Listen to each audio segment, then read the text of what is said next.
Ayan ang ating finished product. Ayan na siya. Hello po, kamusta po kayo? So, andito po ako ngayon. Samahan niyo ako magluto ng gata ng manok. Kamusta po kayo, mga OFW? Nahuli na. Excited na kasi ako. Mga nandito rin sa Pilipinas, yung mga followers ko nakaabang na nagtsatsaga kahit hira akong mag-upload kasi sobrang busy po talaga po ng mga pinagdadaanan din po tayo. So, ngayon po ito kasi nag-create ako sa gata na manok lang. Hindi siya kaldereta, hindi rin siya lalagyan ng curry. Purong gata, typical na gata lang na talagang ginisa lang sa bawang, luya at sibuyas. So, 1 kilo po ito. Namutla na, binugasan ko siya ng suka. Tapos iniwanan ko, nilabas ko rin asin, pero hinugasan ko mabuti para hindi siya kumapit yung suka at saka yung asin. So, ito po, 1 kilo po ito. Kasi nakakasupot na yung binibili ko sa Robinson. Pang 1 kilo, 1 luto, 1 labas sa rep. So, ito, mix po ito. May pakpak, may legs, meron siyang picho. Ayan, balik si pakpak. Ayan. Basta chicken legs, may pipe, yun. Kompleto naman. So, ito po ang gagawin natin. Pag nagkata ako, hindi ko pa naihiwa yung mga magtutwist din po tayo ng egg. Masarap po ito sa gata kasi. So, ipapry po na muna natin ng malasado lang. Lalagyan ko na po siya ng oil. Ayan, hindi ko na na-close up. Mamaya na lang po. Kasi, ang init. Nagaan ko. Ngayon, ito po, lalamasin na po natin siya ng, doon na lang pala. Ayan. Ng bawang. So, maglalagay po ako ng 1 chorizo de bilbao para ang ibang aroma po ang ating gata na gatang manok lang, hindi siya yung inadobo sa gata, basta ginata lang siya.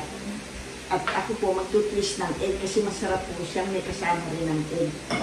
So, lalagyan ko siya ng paminta, init na yung kawali.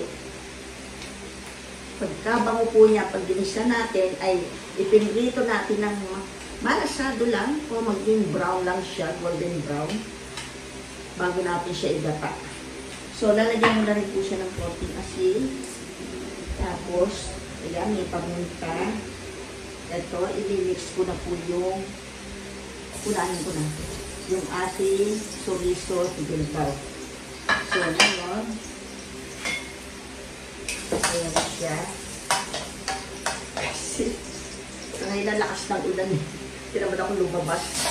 Ayan. So, naingay nyo na. Hayaan ko muna siya dyan. Para yung bang-bang ng chorizo. Mamaya ko na po siya lalagyan ng patis-pagigisa natin. Asin na lang muna po, paminta at saka bawang. Habang pinapuin natin. At saka yung chorizo de bilbao. At nagbibigay po yun ng kakaibang aroma. Ayan po siya. 1 kilo siya. May more po ang chicken drumstick. At saka 1 picho. May type, mayroong pakpak. Isang supot po yan, 1 kilo. Ito pala yung gata. Naka-freezer po ito, nilabas ko na kasi naka-ready na. Pag nag-crave ako, meron na ako naka-ready. Umisa kasi nakakalimutan ko yung i-freezer, napapanis. So, yung extra sabaw, hilingi ko, iinumin ko po yan. Maganda po yung sa bato. Ayan po siya. So, pwede na po yan. Tanggalin ko lang yung ibang oil din. So, ayan na po yung sibuyas. Maraming luya, maraming sibuyas. Masarap po sa gata. Ganun po yan. So, babawasan ko siya ng oil kasi masyado na siyang marami parang ginsa. Ipagdata po natin, lalabasan ng oil yung gata. Ilalagay ko sila sa gitna. Sa gilid yung mga kanon. Na po siya ilalagay itong bawang. Yan.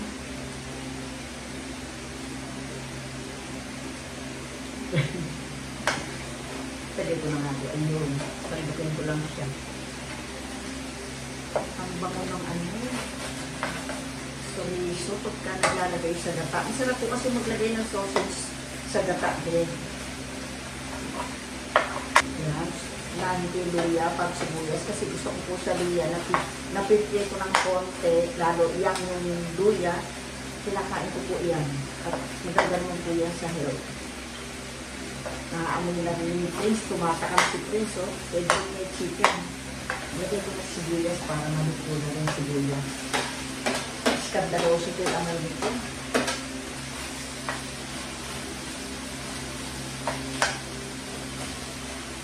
Mas iba po ang lasa. Mas masarap. Yung sa kutsa ay tama. Ayan, kung paano mag-isa. Ayan, magsangkot siya. Buto na po yung sibuyas. Tsaka yung luya. Ayan, tinabi ko na lang yung mga chicken. Ayan siya. 2 yug po ito. Talagang palalamunin natin sa gata. 1 kilo, 2 yug na 50, 35. Purong-purong gata po ito. Talagang gata pa lang ulam mo. Itagan ko pa siya ng paminta. Simple lang siya. Pero masarap. Ngayon, para manasa na rin po, lagyan na natin patis lalo, babaw.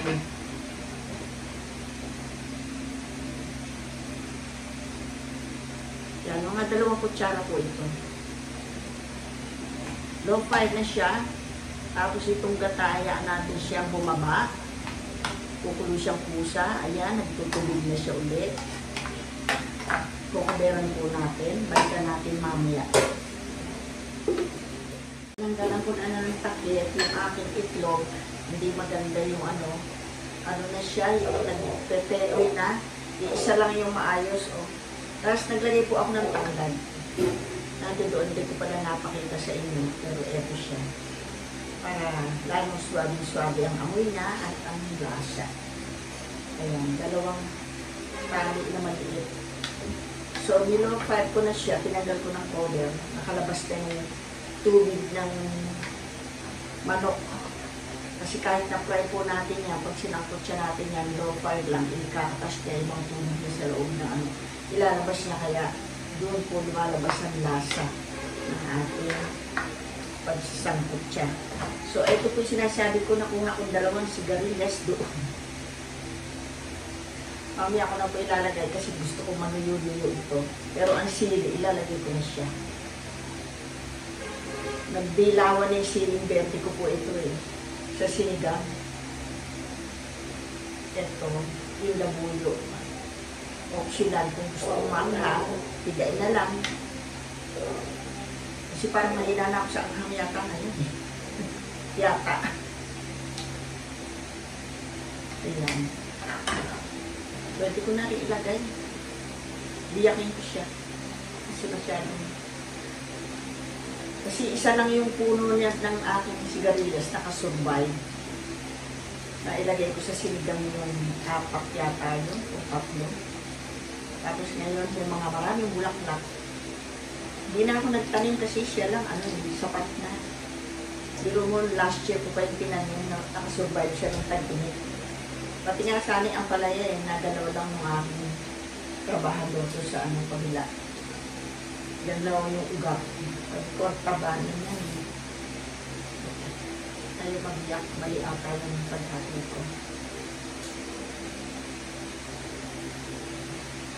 Tama naman. Ayaw na lang.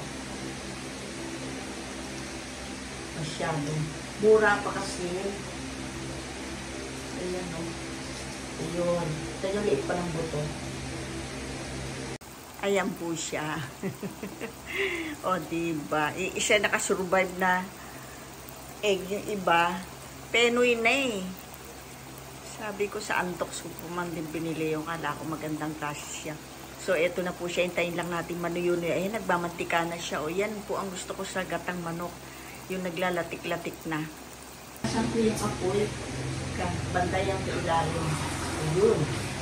Mukunat-kunat na ilalim.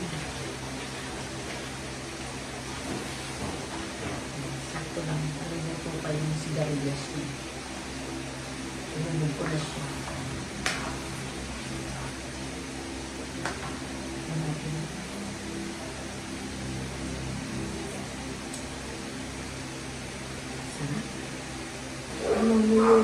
Off ko na po siya. Ayan. Kasi ano na siya. Ang daming lamis. Ayan na ating finished product. Ayan na siya. Iisa yung itlog na nakasurvive. 4 yan eh. Yung fingers. Saka yung isang pila lang na ipamigay ko. Natulog. Tapos yung sigarilyas. Matalis sigarilyas. Lalo iwan. Ayan siya.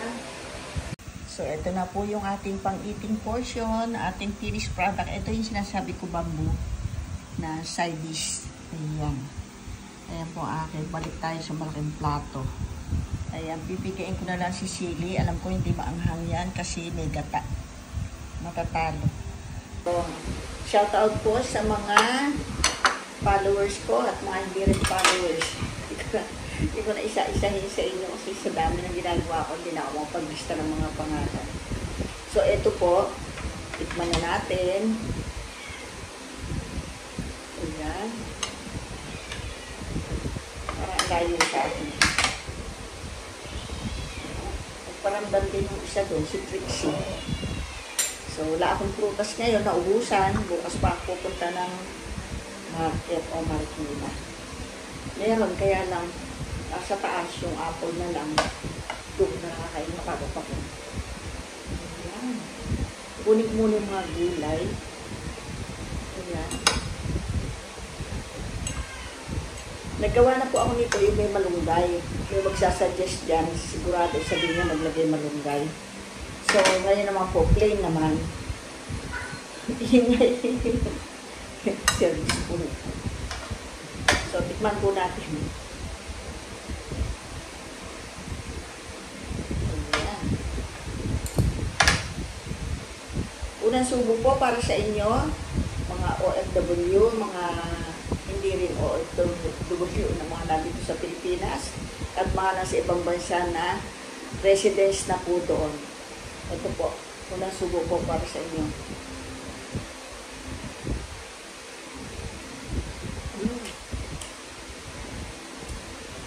Malinam na masyado. Kaya kailangan talaga meron ganito. Ito po kasi maasim. Padala pa ito ni Cecil sa akin. Bagay na bagay. Ano siya? Maasim siya yung fermented siya. Binoiled muna ito bago pinermented. Kasi bamboo yan. May olive oil at saka mint.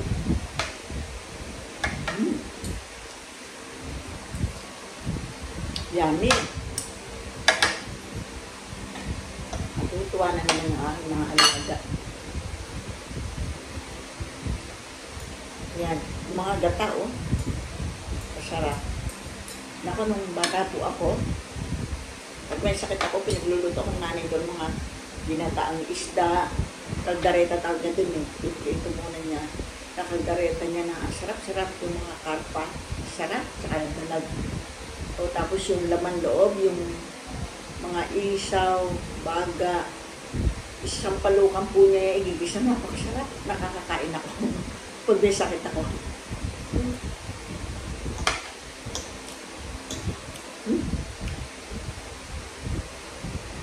Lasa-lasa po yung ano, Chorizo de Bilbao.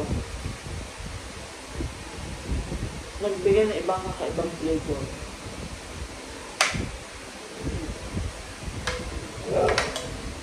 Yummy. Naamoy ng mga alaga ko.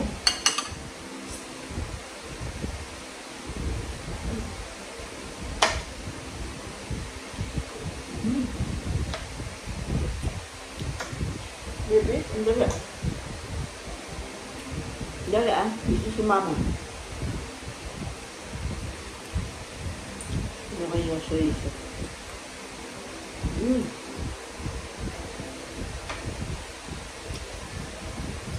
Malasang malasa. Pwede rin po itong pulutan. Ako yung pisili. Wala ahang. So, isang araw na anghang.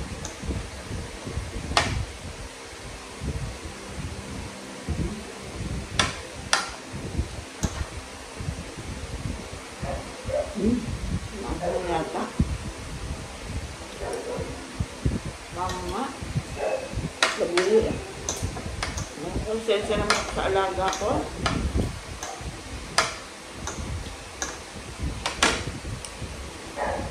Kaya yung bala.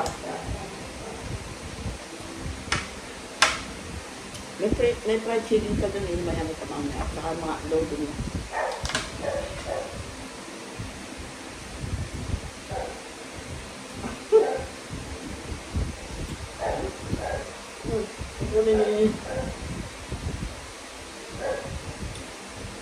Naamoy-amoy niya pag mamantika. Ayaw niya.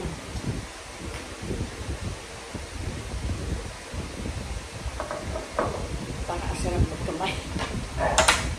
Nakon, sa bukid po, masarap kumain ng mga ganito, mga gata-gata. Tapos umuulan, wala ulan eh. So yan, lakas, bigla. Tapos bigla rin nawala. May kasamang kulog at kidlat. Kasi laset ng lahat. Chorizo de Bilbao. Ang sarap, nagbigay ng ibang flavor.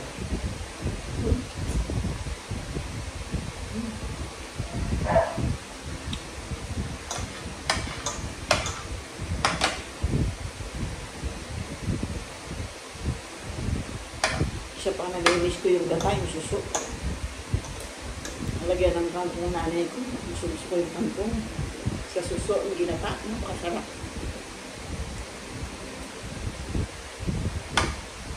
Yung kangkong lang, ulam lang sa akin. Pinipili ko yung mga katawan. Gusto ko yun. Mga sanga-sanga. Araw-araw na akong chicken ah. Pag lumalabas ako, ay, sa Wendy's, kumain ako chicken kasi may nilakad ako. Minsan, McDo. Minsan, Jollibee. Tapos sa bahay, chicken din. Wala na. Lilipad na ako.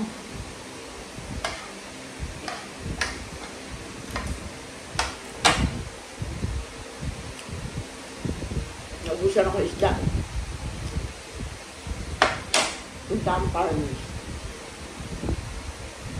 Nagustuhan ni Mark yung dala kong lapu-lapu. Sabi ko, bilhan sila.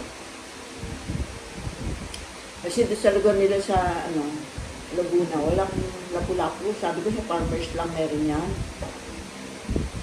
Mamalki na. Pero sa Farmers marami. Baksakan doon eh, mura. Pag alas 12 ng tanghali.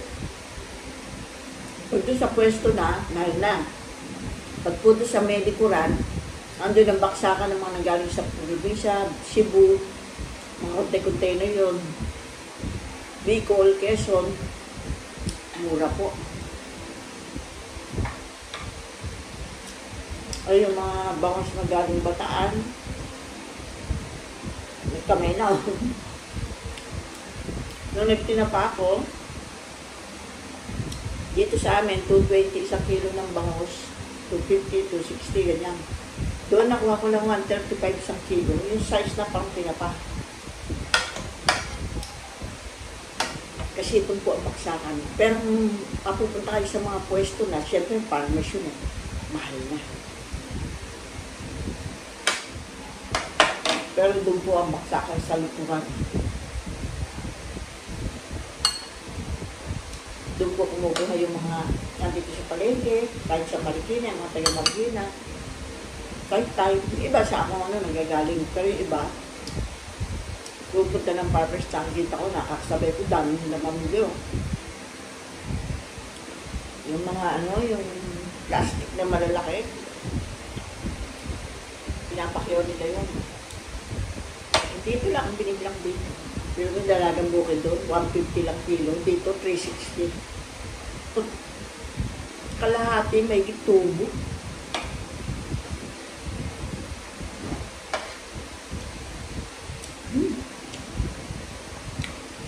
naubos na ako. Ay, egg pala.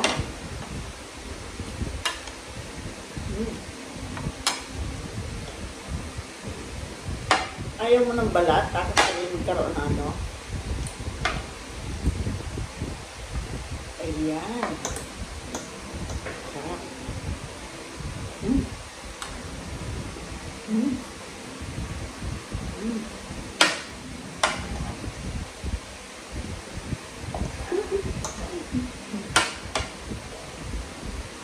Pamangkin yung ade. Mahilig ka rin sa gata, alam ko. Kasi mahilig din magata nanay mo eh. Putol po.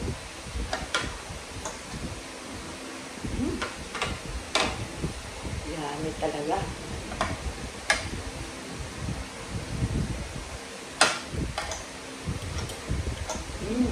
Delicious.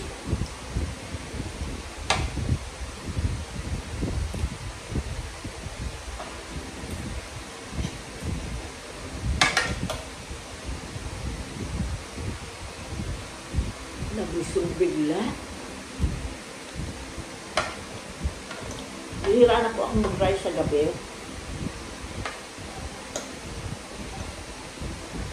Nagno-noodles ako at saka tinapay. Bread. Wheat bread. O yung mga loaf, ganyan. Kaya natakaw ako. Kaya natanghali sana. Pagtingin ko kalilinis ko doon sa itaas. Hindi nga ako natapos maglinis doon sa mga sa ibunan. Tapos ko. Kita ko 12 o'clock na. Ay, wala na time. Mamaya na lang kami gabi. Ito nga yung gabi. Pero kanina tanghali, chicken prito ulam ko. Ngayon chicken na naman. Kahapon, pagtahod ng Santa Lucia. Kahapon ba yun? Ada-adil din.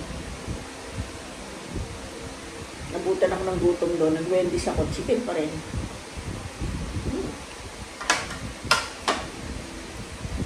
Dami. Dami ko na kain. Gabi pa naman. Dapat di ako nag-rice na sa gabi. Pero minsan po talaga kahit itlog at saka daing lang. O tuyo. Gabi yan na. Amoy ng kapitbahay yung amoy ng tuyo. Ang bango. Palagi yung nagugutom din sila pag naamoy nila. Kahit sino naman po ba, diba, naamoy mo yung nagluluto ng tuyo o daing. Sa foreigner, mabaho, pero sa atin, mabango. So, kung paano po, nakaubos na ako, dami ko nakain. Gabi pa naman. Okay lang kung tanghal yan. Nahirapan na ako matulog nito lalo. Ay, di bali nanonood akong TV. So, mag-i-enjoy po kayo dito. Tsaka ito, pagka ganito yung ating yung ginataan na maglatik-latik na, hindi po siya madaling mapanis.